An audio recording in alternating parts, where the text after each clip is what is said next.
উচ্চারণ করে গেলে তোর হর্ষণটা যদি না দিই তাহলে কিন্তু ওয়াটা আসবে না, তাই তো? উচ্চারিত ওয়াটা চলে যাবে, তাই তো? এবার প্রত্যেকটা শব্দকে এভাবে ভাঙো। চ, চকে যদি ভাঙি, চ ভাঙো তো। এই বলো, চয়ের সঙ্গে কি হবে? চয়ের সঙ্গে কি হবে?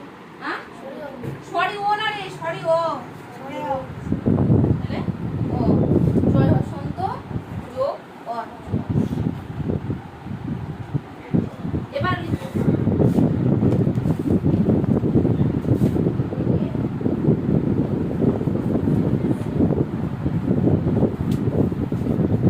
ব্যঞ্জন বর্ণ কাকে বলে। এবার যদি প্রশ্ন করি ব্যঞ্জন বর্ণ কাকে বলে, ব্যঞ্জন বর্ণ কাকে বলে? যে বর্ণ উচ্চারিত হওয়ার সময় অন্য কোনো বর্ণের সাহায্য নেয় তাকে বলা হয় ব্যঞ্জন বর্ণ। কাকে ব্যঞ্জন বর্ণ বলা হয়? যে বর্ণ উচ্চারিত হওয়ার সময় অন্য কোনো বর্ণের সাহায্য নেয় তাকে বলা হয় ব্যঞ্জন বর্ণ।